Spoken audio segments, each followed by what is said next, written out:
connu du grand public, le Quimpérois Thierry Bolloré, âgé de 55 ans, et lointain cousin de Vincent, était devenu directeur général adjoint du groupe au mois de février 2018, ce qui avait été vu comme un adoubement au moment où l'État français, actionnaire influent de Renault, souhaitait voir Carlos Ghosn, 64 ans, préparer sa succession.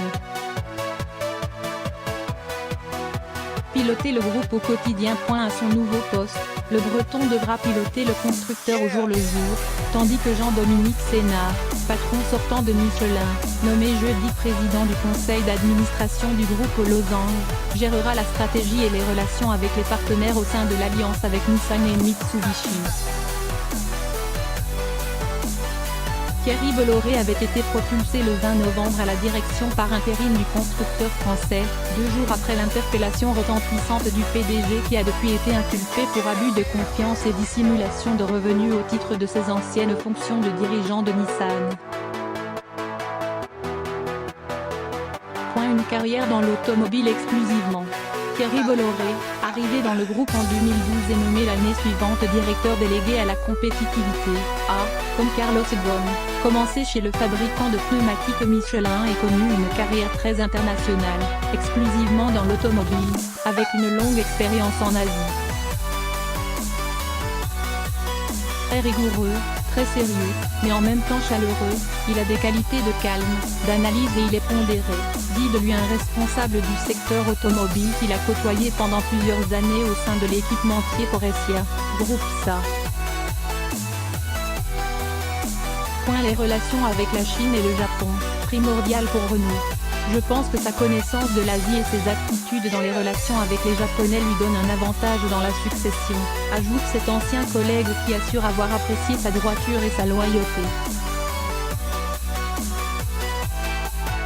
Le développement commercial en Chine est une priorité de l'entreprise et la relation avec les partenaires japonais est cruciale, surtout alors qu'une crise de gouvernance pourrait menacer l'alliance Renault-Nissan-Mitsubishi après l'éviction de Carlos Ghosn par Nissan.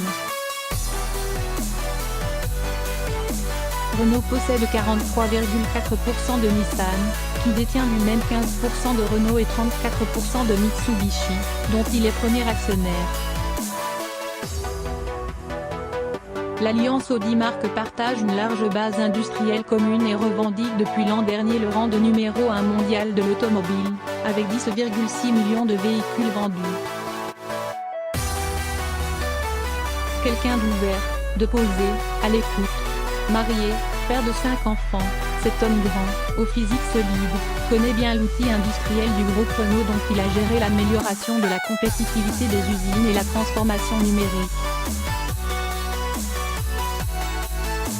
C'est quelqu'un d'ouvert, de posé, à l'écoute, et en même temps il sait prendre des positions et il accepte la critique, expliquait début 2018 Franck Daoust, délégué central CFDT, 3e syndicat de Renault. Passage chez l'équipementier automobile Faurecia. Au sein de Faurecia, il avait été à partir de 2005 vice-président pour l'Asie de la branche pot d'échappement, fonction basée en Chine, dans laquelle il avait unifié des activités jusque-là éclatées.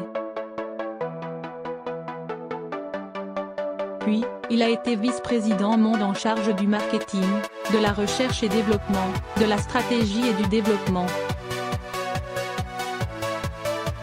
Il s'est plus tard occupé de l'industrie, de la qualité et des achats, peaufinant un profil de généraliste. Des débuts chez Michelin et en Asie. Originaire de Quimper, ce passionné de voile, cousin éloigné de Vincent Bolloré, autre industriel originaire de la région, a commencé sa carrière en 1990 à Poitiers comme chef d'atelier dans une usine de pneus pour poids lourds du groupe Michelin. Repéré comme ayant un fort potentiel, le titulaire d'un BA de l'université Paris-Dauphine a gravi rapidement les échelons. Après 3 ans, il devient responsable des procédés et de la qualité pour l'ensemble des usines poids lourds du monde, un poste qui le fait voyager régulièrement, notamment en Amérique du Sud et Amérique du Nord. En 1997, il part au Japon comme assistant industriel à l'usine de pneus de tourisme d'Ota, puis il est nommé en Thaïlande en 1998 où il dirige et développe les activités poids lourds et avions. Ce passé chez Michelin a dû aussi taper dans l'œil de Carlos Ghosn, qui a été très marqué par les 18 premières années de sa carrière au sein du manufacturier de Clermont-Ferrand, estime un expert du secteur.